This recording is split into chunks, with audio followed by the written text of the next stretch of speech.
Hello, everybody. My name is Ben Shaw. I'm very thankful to be here for the Between the Notes podcast.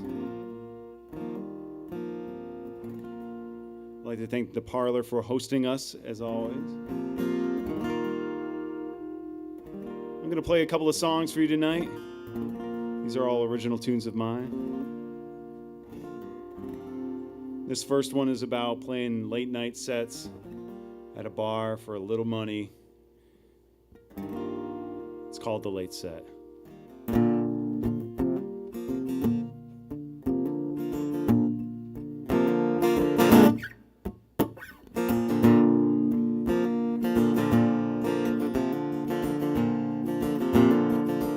On the edge of a parking lot, trying to find the strength to go in, so I can unburden my aching heart and my shift can begin. Let's play the late set on Thursday nights, playing songs that all sound the same. Strum guitar for the dim lights and hound dogs who think it's funny to mispronounce my name.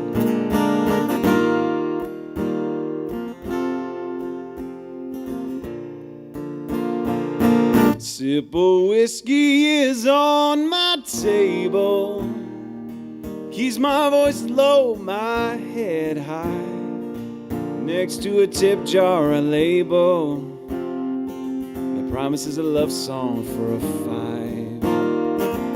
Hasn't always been strip mall pubs in a town no one knows. Took a chance on a life I could love. I saw how far dreams could go. Played my hand down in New Orleans, kicked my ass to LA. Made my last stand in Kansas City, but they sent me crawling back to where I came. I thought I was made for the gamble, that I was ready for the game. It was more than I could handle, and besides, most clubs are the same anyway. So I settled for good enough, 'cause it gets me through the day. Tomorrow I know they'll be sure to come. Brighter nights are coming on my way.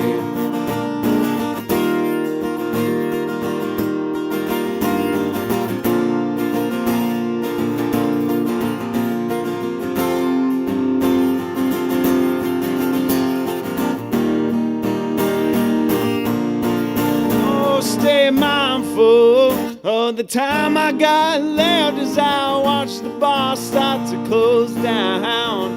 I got one more song to go in my set, and I hope that my soul will be found.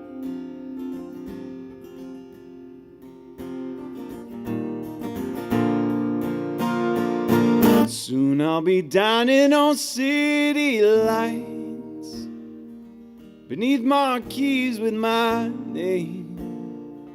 For now I'm counting my money on the bar, eating cold chicken under green fluorescent shades. But I'm more than a bartender and a guitar on a stool, bigger than this untethered heart, singing about dreams like a fool.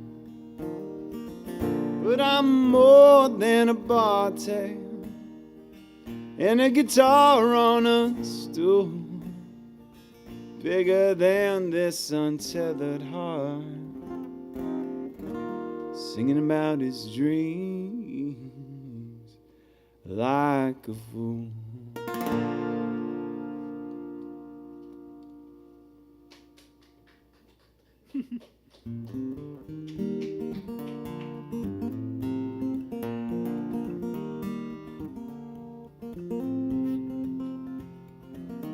I find a lot of my songs are about traveling.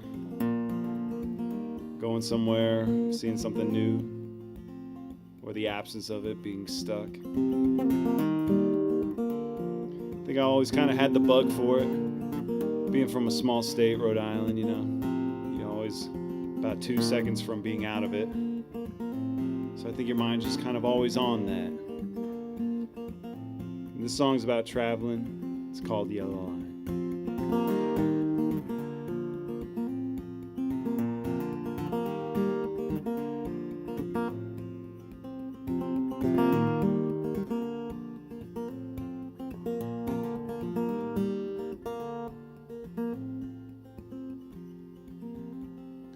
Well, I left my heart on Main Street last night, and I tipped my hat to the taxi's brake lights, and I thought about this old friend of mine as I made my way the commuter line.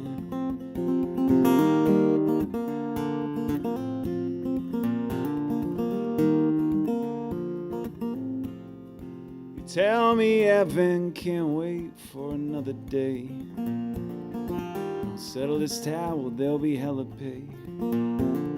So hop aboard and get my ticket stamped twice, 'cause I can't afford the fare to paradise. Oh, now there you go, sitting there watching me leave again. Here I go pretending that I'm never coming back. Maybe this time I think I'm gonna buy me a one-way ride instead. But you know all too well that I can't. Oh, I'm stuck behind the yellow line. I'm looking for my departure time and staring down what remains of the track.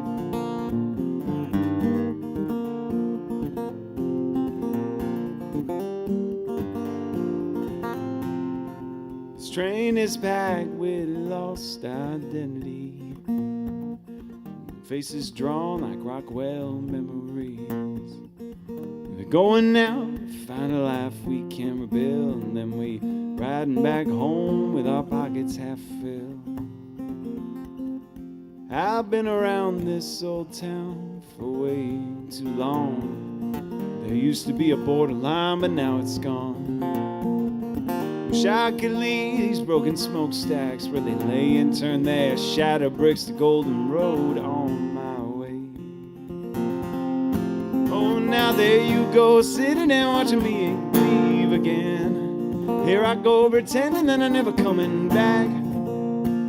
Maybe this time I think I'm gonna buy me a one-way ride instead.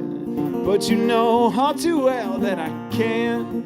Oh, I'm stuck behind the yellow line. I'm looking for my departure time and staring down what remains of the track.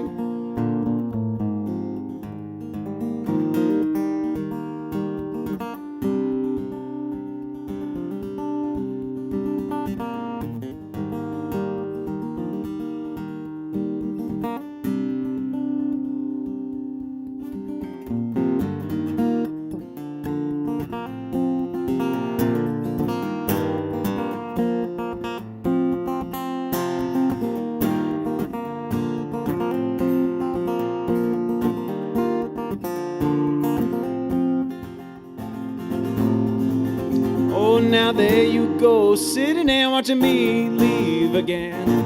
Here I go pretending that I'm never coming back. Maybe this time I think I'm gonna buy me a one-way ride instead. But you know too damn well that I can't. Oh, I'm stuck behind the yellow line. I'm looking for my departure time and staring down what remains of the track.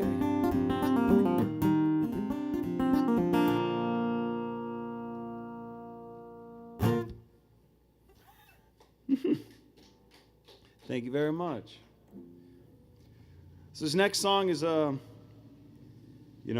guess you're not supposed to have favorites or whatever, but this is one of my favorites. It was written a couple of years ago and is actually getting released this Friday on streaming platforms as a special single for an album that we got coming up in December. But this is one of those songs that I grew up, loving really good stories, really good songwriting. And when I found John Prine, it just kind of all made sense when I started listening to his music. And so I always kind of wanted to write a song in his spirit. I've always kind of been searching for that. And so when he died a couple of years ago, I was, in the middle of kind of trying to write something, and I just came up with this little line that I thought worked really well, and kind of spoke how he spoke, pretty simply, pretty effective language, not really going too far out there, and spoke to a life that wasn't my own, kind of what he used to do with Angel from Montgomery and other songs like that. So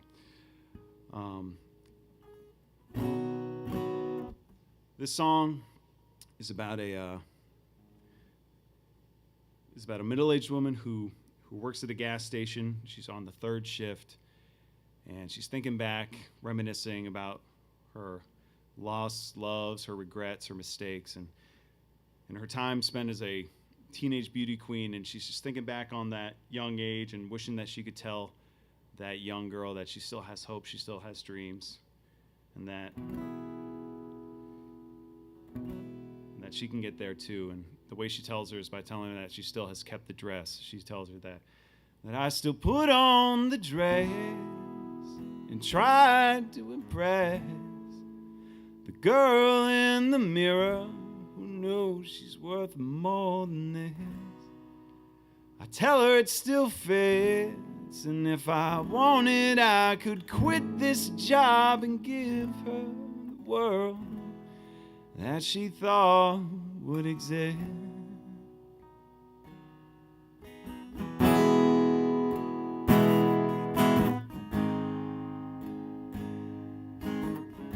This one's called Madeline.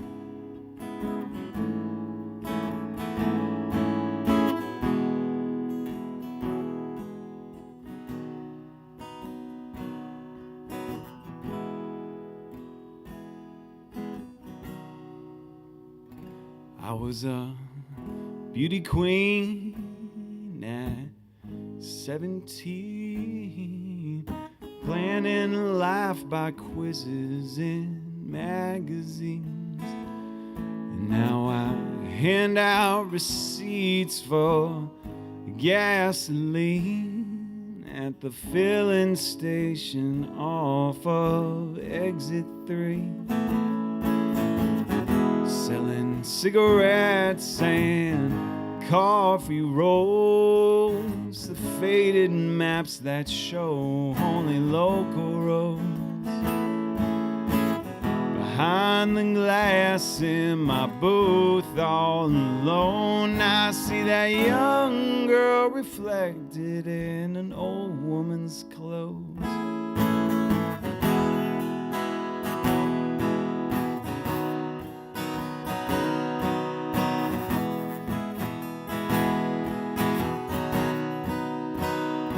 Oh, well, how can I tell Madeline that I think it's time she moved on?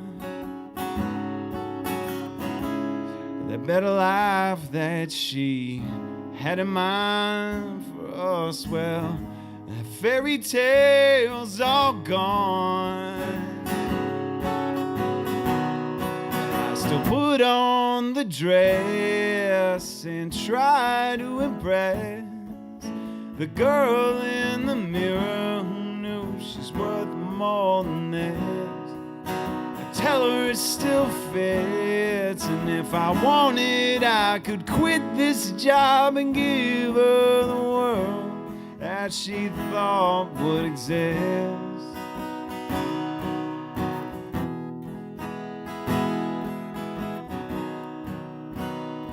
Well, midnight comes as the cars all go. The only people around are on the radio. I try not to think of all the cash in the drawer, 'cause I ain't looking for that kind of trouble anymore.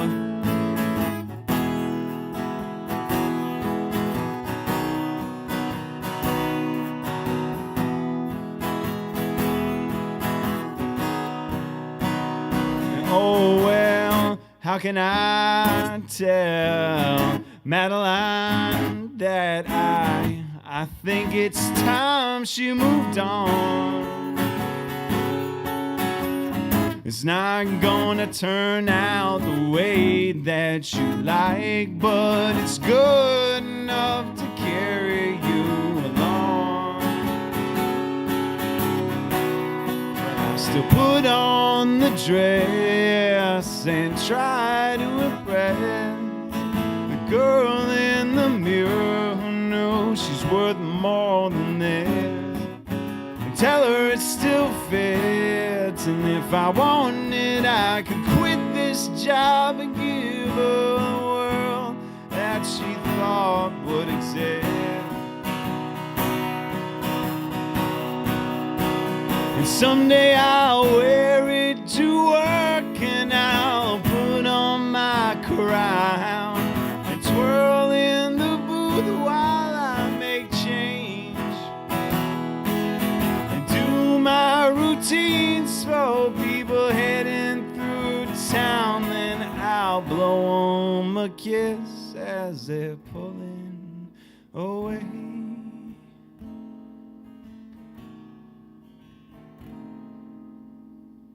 But I still put on the dress and try to impress the girl in the mirror who she's worth more than this. I tell her it still fits, and if I wanted, I could quit this job and give her the world and that she thought would exist.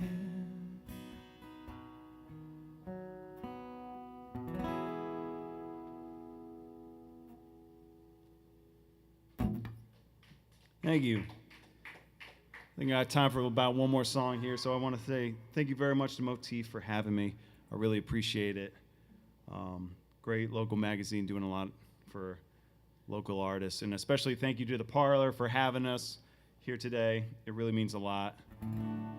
You can catch me here a lot during the month for different things, and I mean they just have always been so supportive of local music and local musicians. So I'm going to play one more song for you. Like I said, this one's called Sailboats, and if you really like it, we just, back in April, put out an EP, a 7-song EP called 7 Songs, very inventive. But this is the last song on it, and this is one of those songs that, again, you know, kind of as a songwriter, you reach these kind of peaks and valleys. I mean, in any kind of creative pursuit, where for a long time you'll kind of be down, you're not really writing anything good, and then every once in a while something will come along that just like really works for you and is kind of really what you're trying to go for and what you're trying to say, and you just kind of nail it. And this song always felt like that because, you know, growing up on an island, I just always felt kind of stuck, kind of anchored to where I was. And then especially I have a day job, so working during the day and watching all these things happen, and being in Newport watching sailboats go and these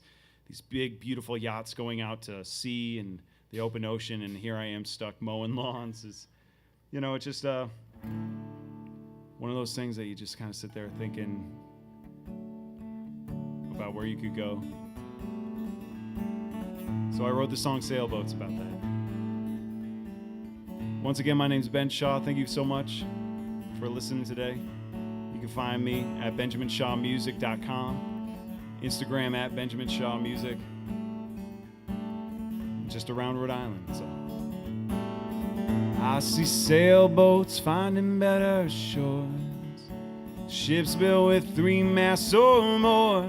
I see other men fat off the catch they bore, while I'm wondering how long I've been good for.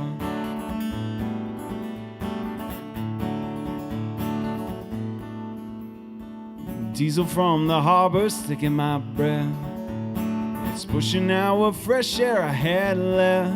The salt water rust, the parts I need to fix this busted up machine. The current's full, but I try to keep the canvas clean. Suit sails were filled with hopes of reaching home, that storms will break and make way as you roam. But keep it land to your starboard side, be weary of the tide. I yell from my bar stool in this cold northeastern dive. I see sailboats finding better shores, Ships built with 3 masts or more.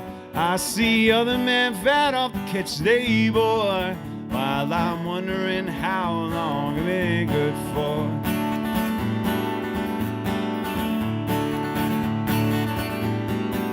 Well, my first year's on the coast, I saw ghosts about to crack, carrying storylines pre-written on their backs. Not afraid of hauling cargo to try to find a different end. Here I am again.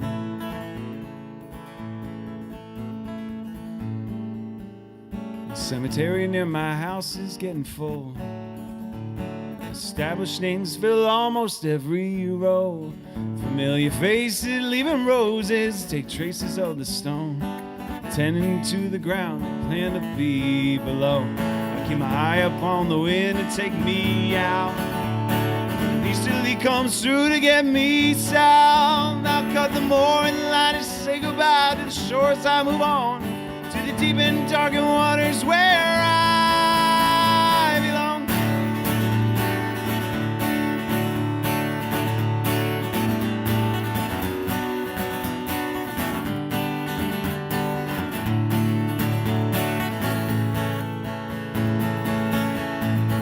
I see sailboats finding better shore, ships built with 3 masts or more. I see other men fed off the catch they bore, while I'm wondering how long that I'll see sailboats finding better shores, ships built with 3 masts or more. I'll see other men fed off the catch they bore, while I'm wondering how long that I'll be anchored for.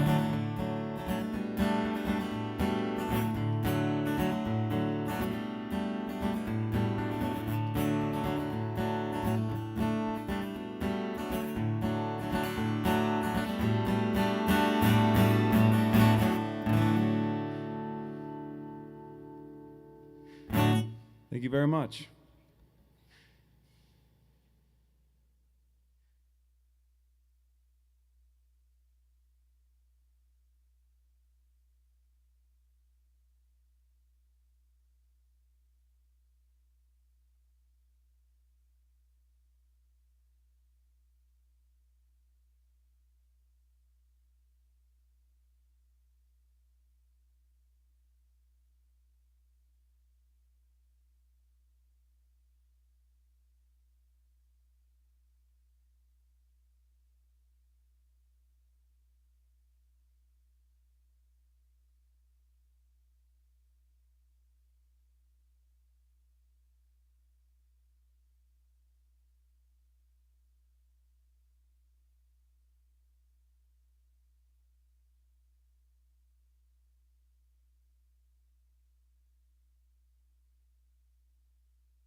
Thank you so much, Ben, for being on Between the Notes podcast today. And thank you to the sponsors. We want to shout out Rhode Island Indoor Karting, and we want to shout out Grace Ale Brewing. We want to shout out the Parlor. And I just wanted to, again, thank everybody for watching every week here Between the Notes Mondays. Ben, you have had a really busy weekend. Yes. Yeah. I saw that you had a bunch of shows, and it's all related to this right here, right now, right? And Right. its culminating point. Yeah, it seems like I made the joke on Instagram that I feel like I'm the unofficial artist in residence here at the Parlor. Yeah, definitely you are. And you just had the Jazz Jam. Yes. I run on the first Sunday of every month. I run the Jazz Jam. I'm besides being like a singer-songwriter, I started playing tenor saxophone, and I kept it through college. I kept playing it and pursuing jazz music. But, you know, while this is my kind of major focus, I still like to play jazz every once in a while and really like try to figure out how I can use that to bring a community together, because we have such a great community of jazz musicians around Rhode Island that really don't have many places that they can go to play and perform, and especially with the jazz thing, that as we try to do it, it's a very community focused thing. So it's very it's all ages, it's all abilities. We don't really bother with trying to cut each other down, and I think Gregory here at the Parlor really has brought a lot of that kind of community spirit to not only his bar but the music scene in general. So it's really nice to kind of partner with him and the Parlor at large to present that event. Yeah, and of course it's connecting you with the other musicians here that,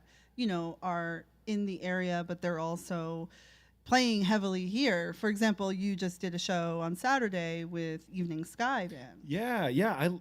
The guys in Evening Sky were another one of those bands that are just kind of in the jazz scene around here in general, and I had been such a big fan of their stuff for so long that I used to go, see them at shows and everything, and I knew Joe Potenza, the bass player, from just playing gigs kind of around town, and then Gino Rosati, the guitar player, I would know him, and then through them met Eric and Chris, and knew the band and really loved the band, and then I had released a jazz album kind of.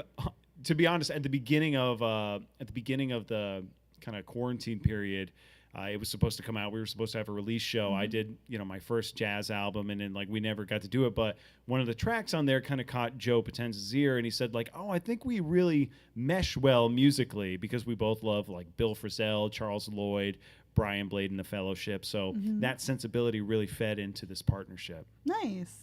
And so with the people that you perform with, right, most of these people are in other bands. Yes. And you yourself are in many bands. Do you want to shout out any of the acts you perform with? Yeah, I mean, pretty much I'm just sort of for hire. If you need a sax player, speaking about exactly, hey, BenjaminShawMusic.com, hit me up at the contact page. But no, for instance, Gregory performs with this great band Animal Face. I've sat in with them before. I play with this Beatles cover band called Funky Submarine that we're actually playing here at the Parlor again in residence this coming Saturday. Evening Sky, I sit in with them, but I sit in with a bunch of different other bands, just kind of here and there. If I know a guy and he sees, he or she sees me walking in with my saxophone, and sometimes you get the "oh yeah, come on," which is one of the nice things about being a saxophone player. There's not many horn players that are kind of around the scene, but it's been really been a blessing to kind of continue that and to keep doing it, because I feel like what I really want to do is, focus so much on my singer-songwriter stuff and kind of the performance and the songwriting and the playing of that. But this kind of gives me, you're always looking for those little unique things that you can get. And I think the saxophone kind of helps me just be a little bit different, gives me a different timbre, a different sense of melody maybe, or just especially with the jazz background, a different way of thinking about the tunes and who I invite on stage. For instance, my buddy Ryan Cowell will play vibraphone for a lot of the stuff that we have, and he'll play auxiliary percussion, kind of give you that weird Paul Simon sort of Tom Waits. I mean, leaning more so towards Tom Waits than Paul Simon, leaning mostly towards Tom Waits, but it's with the weirdness and the kind of clanging and stuff. But it's those things that I think really shaped my just trying to find a different approach to it. The X factor they call Right. it. Right. But yeah, getting back to you playing guitar, the song that you were doing, Madeline, yes, Yeah. yes. That song I saw you, and you said you're recording it, right? Yeah, we so last September, I had gathered all the material kind of over quarantine. I had started writing a couple of songs, and they just seemed to all fit really well together as I was kind of writing them and assembling them, and I developed this narrative arc for them. And I said, like, well, I had at the time kind of put in the can about 5 or 6 tunes for this other album, 7 songs that I released in April, and I had all this other material, and I'm like, it really felt like it was a kind of an evolution of my songwriting capabilities and just like my kind of sonic textural sense. So I got all my buddies together and I was like, hey, I'm going to book some studio time. Let's do this. Here are the 8, here are the 9 songs or whatever. I think it's 9. Yeah. I don't why I would not know that by my own album. I don't know. From 7 to 9. But it's exactly. We're going up. Next one's 11. Oh, okay. It's but it's so I contacted. I had worked with Bradford Krieger over at Big Nice Studio on the jazz album. I'm like, hey man, I got this idea and I just need a weekend. So we booked a weekend. Like a couple months down the road, we rehearsed the tunes and we recorded it last September. So it's going to be my first full-length album that's going to come out in December, and the first single is the same. It is Madeline, which carries the same title as the album itself. So it's going to be It's going to be a full-length album and a novella that comes out with it. There's like a 17,000-word novella. Hopefully, you'll be doing a release party here. Well, that's the thing. It's like I've been trying to like figure out, because we did my last release party here, of course. 7 songs. Yeah. We released 7 songs here, and it was great. And I've just been kind of like looking for like a really unique experience, because it's the way it is. Like I'm really trying to focus on how to make everything that I do kind of part of the art piece itself, as pretentious and dumb as that sounds. But no, I totally respect. Like Yeah. I look at you as like a really serious musician, Thank you. an artist that has kind of an image, a brand, like a tone, something that you're trying to convey to your audience, but also to the people you work with, that Right. like this is serious for you. Like, and it shows in how much like material you're working on and the progress, like the ebb and flow of it, Yeah. And so like it totally makes sense when you're saying you want an experience. Yeah, and to be like to break from the kind of interview thing, I really truly appreciate hearing that it comes across as serious, because I think for a long time, we were talking earlier about one of the things I used to do was I was in this band Milk Bread for a long time, and it was like a hip hop, jazz, funk, R&B thing. I was the MC. I would play saxophone. I would rap. I would do all that stuff, and it was great. And I just felt like at the time we had an opportunity, because it was so different, it was so unique, and it was me and my buddy Dylan were like kind of the principal songwriters, and we had a chance to do something really special. But because I at the time was in my 20s and I kind of lacked seriousness, I was kind of all over the place as I am now. But there More was no, disciplined. well, exactly. And I didn't know that there really was a way to do it on your own. I was just kind of, what I would do is we would do something and I would wait around and say like, oh, they'll find me one day. We'll just make good music and then we'll be found. And I've realized now that it's not really like that, that you have the ability to do these things. Like to get my buddies together, go to the studio and just record a jazz album, which I never thought I'd do, because I really thought I was a terrible musician, player and everything. And I just really just kind of put that on myself, and Imposter syndrome. exactly. Yeah. And even worse, just like not worthy of doing that. Yes. Same thing with like any of this material, like just thinking that, not really having faith and belief in the songs. And then finally, kind of when I turned 30, to be honest, like 3 years ago, kind of flipping that switch and saying like, no, man, like it doesn't matter. Right. You can do this if you approach it with a seriousness and a dedication. You can actually create and do beautiful things. Right. And no one needs to, there's no gatekeeper. Like, I cut grass during the day so that I don't have to, do all the, like that's what I do during the day. I earn, I can pay for all my responsibilities, all my bills that, my wife and I, anything that we have to pay for, I can, keep up my share of things. And then on the side, I can just totally dedicate it to crafting my own voice. So that's a long way to answer a question that you didn't ask. Well, you're cutting grass so then you can cut records. Yeah, yay, there we go. You know what we'll do is I'll just have Eric edit out everything I just said. You just cut in Synopsis. and just put it over my mouth going, cutting grass. No, I appreciate you explaining like that whole process, that evolution for you as an artist, because like my familiarity with the local music scene is such, I see it a lot actually, is people don't believe in themselves or they don't take it seriously and they're not promoting and like they're not sharing, and you are not just sharing, you're sharing other people's stuff too, even because of how you've made these connections. You're a supporter like of the arts in general, not just yourself. And I think that a lot of artists do struggle with trying to put themselves out there, because then what happens if you do succeed? Yeah, you have to show up and do it.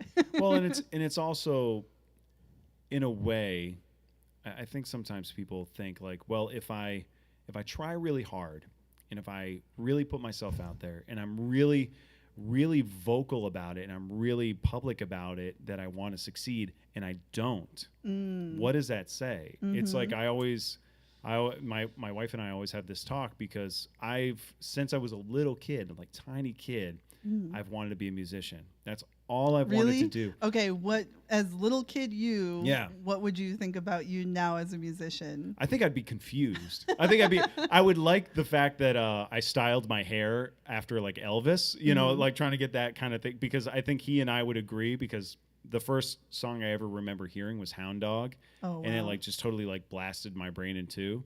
And so it's like, I think he'd be pretty jazzed about that and the fact that I could play That's All Right Mama. But yeah, I think other than that, I don't think he'd have a clue what was going on. He'd just be like, okay. How did it start for you? Guitar?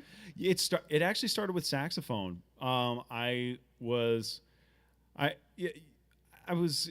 looking for an instrument. I just loved music. I was all about it. All I wanted to do, but I had no real entry. I grew up in Portsmouth, Rhode Island, and they have a good music thing going. They have a good music program, but it's not like there's really any big performing opportunities or anything. So it just kind of seemed like, it was just out there. It's kind of like small town USA almost, could be anywhere. And there just wasn't really it wasn't like a central hub of the arts. But I found my way to the saxophone through school, and I had fallen in love with it early on, just listening to some music, and then through like private lessons found Sonny Rollins, and then kind of found my guide for the rest of my life. Just like, okay, well, Sonny, I'll just kind of like follow Sonny for a while, and then you kind of go from there. And what really changed my mind was what really kind of did it for me, because I like playing saxophone. I love performing, but when I realized that you could write your own music and you could perform your own music, that was like a total game changer for me. I listened to I got this Miles Davis record, Birth of the Cool, and there's a song Moon Dreams on there. And then I realized like that it wasn't written by Miles Davis, it was written with Miles Davis by Gil Evans. And it's like, oh, there's this crazy thing that this guy can do. And, it's just a dumb way to be, to think like, oh, well, of course, everyone's writing their own songs, but just not thinking that I could do it. And so I found my way to writing music through like bands in high school, and just it kind of tumbled out from there, where that's really what I like most of all is writing. And I've kind of found that bug. And the great thing about writing is that, especially if you kind of understand music theory a little bit, even just in a small way, you can really kind of spool out all these different threads, all these of, working on classical music, working on jazz, especially if you have kind of the kind of music theory basis that jazz and jazz training provides. And then you can go into like Americana music and rock and roll, and because you're just picking up bits of language and figuring out like how you can work your own voice, saying the words that like they would, and how you can assimilate and innovate and kind of go from there.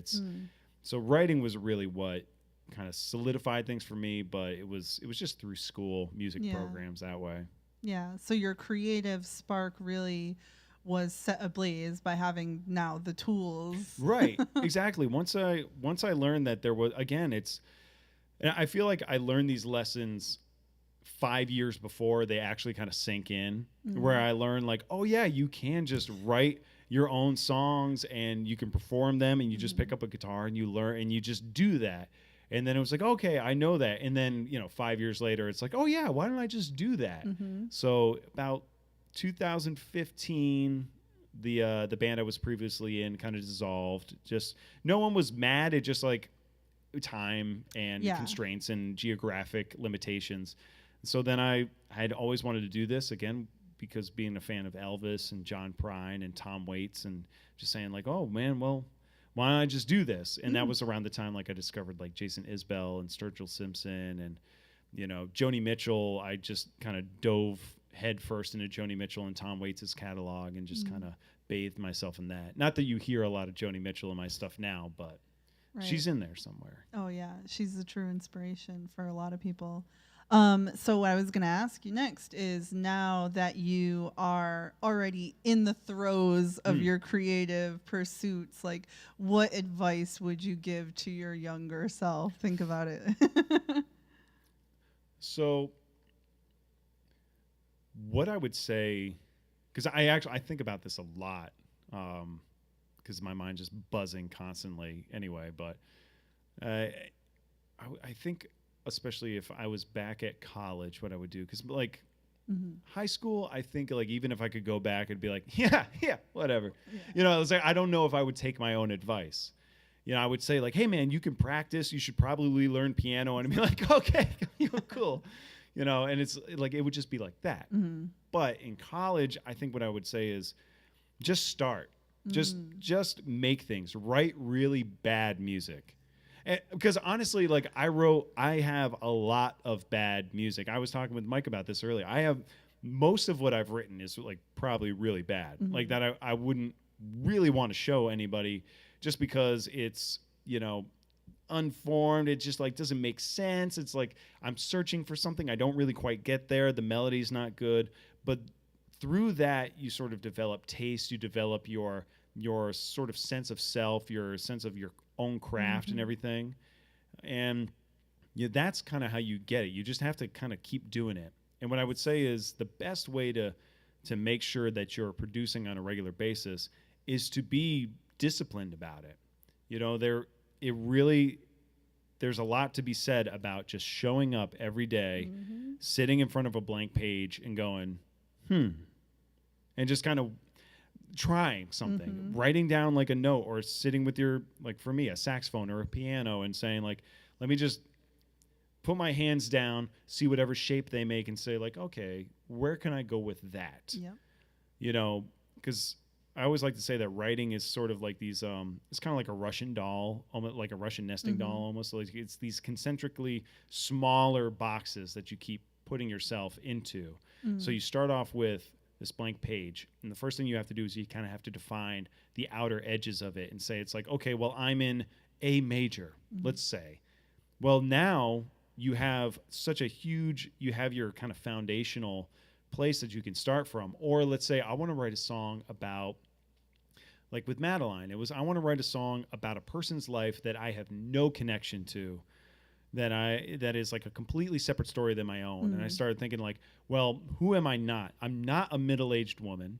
I don't work at a gas station, and I was never a former beauty queen. So right there, not that those all just came, right away, but it was like, they just like in the details, like writing about a middle-aged woman. Well, she's regretful. She's mournful about something in her life. What would that be? Well, because of all these things and her hopes and dreams and yada, yada, yada. You can kind of keep going from there.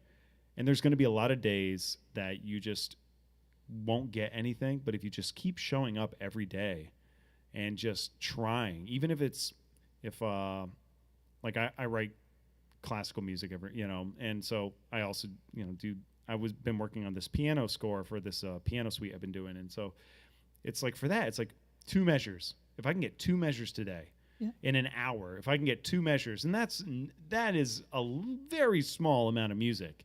But if I can get 2 measures, then great.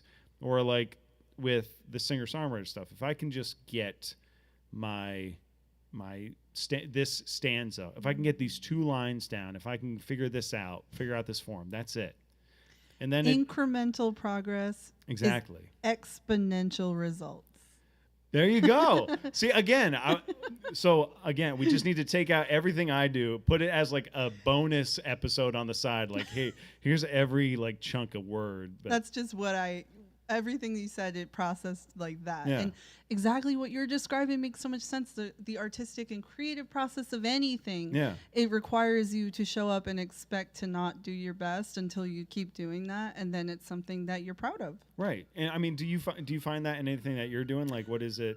It's really crazy because, I just started a band. I play piano, and nice. We just had our first show on Saturday. Oh, very cool. What's the name of the band? Transmutation. Oh, there you go. Where'd you play? And we played at the Providence Innovation District Park, which is at the end of the footbridge. Oh. There's a big beer garden, and they set up a stage, and my band played. And again, the name of the band is Transmutation, and the whole point of that name is to describe to people the process of creating music when you have no experience. Yeah. You have to transmute all of your fear and anxiety into something that is worth all that effort, that you showed up and you've done the work, honest work of just looking at yourself and being like, nah, I don't like that. That's not how I want to represent myself. Yeah. So it just mirrored everything that you were saying to me. That's why I was like, yes. Exponential results required. And I think it really comes down to having the discipline. Just there's this great, it's like, it could be erroneous, it's a quote that's kind of attributed to Kobe Bryant, where he talks about how, there's like motivation's great, motivation will get you up, all that stuff, but when motivation dies, that's when discipline takes over. Like True. It's because you can be motivated for 2 days, 3 days, but your motivation's not going to be the thing that gets you there on day 4, day 5, when you're like, man, screw this, I don't want to be here. It's that discipline of showing up. Right. And also, I would say the beauty and the gift of the creative ability is that you have now the power to re-impassion yourself and find whatever that was motivating you to begin with. If you lose that, having a gift like playing music helps you find that again. Yeah. Well, I used to really hate practice. I still do. I don't like. I really am not a good practicer. As like weird and as that may sound, it's like I'm just not a good practicer at my craft and sitting there and really trying to do it. But I find what really works is to change it from the idea of like, oh, I have to practice, to like, as like corny as this may sound, as I get to practice. That kind of like real crunchy granola way of looking at it is like, man, I get to do this. But it changes something that is a obligation into an opportunity, where you get to say, it's like, oh, I have to do this. But now, like, oh man, I'm gonna get to I get to play. I get to sit down with my guitar and just noodle around and say like, oh man, how did this guy do that? And like figure things out and write a new song. And maybe that song is the next, is the next Angel from Montgomery, is the next Make It Rain, is it whatever it is, it could be the next, Carrie, who knows? But for you, it's just making sure you get there and you just put in the time and you just trust the process as much as you can. Right. Well, I thank you for sharing those tidbits, especially to your, younger self, but to anybody else that's like watching and needed to hear that. Like I did too. So thank you for sharing. And I just wanted to ask, is there anything else you want to share with the people watching that you want to promote coming up? Yeah, there's so this Thursday at the Warren House of Pizza in, you'd guess it, Warren, Rhode Island. I do this thing on the third Thursday of every month, which is called Open Sessions. And the idea behind that is it's essentially an open rehearsal. The kind of conceit is that it's an open rehearsal. What it really is it's a chance for me and my buddies to get together to play my songs, play some new songs, play some covers, without the sort of overbearing like need to be perfectionist about it, which you know, as we talked about earlier, I really do want to aim for being good, I'm very serious when it comes to performing, but I'm also serious about allowing myself to have fun and just create and just be in a room where it's loose. And every month we'll feature a different artist. This time it's Steve Donovan, who you can catch Steve here every Wednesday at the Parlour. Open mic. Doing the open mic. But he's a brilliant songwriter on his own right, singer and guitarist. I mean, just really great. So that's from 8 to 10 p.m. It's $10, but you get, you know, the chance to like see musicians having fun. You know, you can ask us questions. Like if somebody out there hears me talk about creativity or whatever, or it's just like how I approach things, and you're like, I want to ask Ben another question about that, or tell me that I'm wrong, then that's fine. Come to open sessions. I don't care if you want to. If you pay the $10, I'll let you tell me I'm wrong. I don't care about that. But it's just an opportunity for us to get out there and every month and just play with without the anxiety of like trying to do a performance, which we still go out and play very, you know, serious performances and like very structured and very, you know, thinking about, you know, trying to make the art. But the art here is the looseness, the free, the just openness to it. Yeah, and I think that because you're putting that energy out there, you're going to attract people who are also trying to do the same thing. And it's really admirable of you to have it just like open, you know, and welcome all people. But I think it can also be intimidating. Yeah, well, and the thing is like we do the jazz jam, and that's great. Like people can come up with open sessions. It's like you just kind of you come, and I mean, if there's like somebody I knew and like I had a buddy like, you know, come through, and it's like, okay, he plays drums or something. It's like, I know him. He's played these tunes before. He can hop up and everything. But it's not where it's like an opportunity for people to play. It's not like an open mic. It's just like it's there to just kind of be like this kind of loose thing, so people can see like, oh yeah, these idiots play. You know, these idiots don't know how to rehearse either. So when I go into rehearsal, you know, and we just kind of muck things up, then they'll see that, and it's just a way for us to kind of, I'm really about community, like trying to kind of forge community and trying to bring people together in ways and show each other that there's a very similar language that we all have, and there's very similar pressures that we put on ourselves, and there's very similar ways that we all struggle to make things or just struggle in our lives, which is the great thing about writing songs is that you can approach different people's lives and universal themes that way. And I think that building something like this is important to me because I really want people to come together in a community. And even if it doesn't necessarily strengthen my career, it doesn't like build me up and, you know, gift me with awards and all that stuff, as long as it just, I would really love if there was like a strong community bond so that people will work together. People will work to help each other and raise each other up.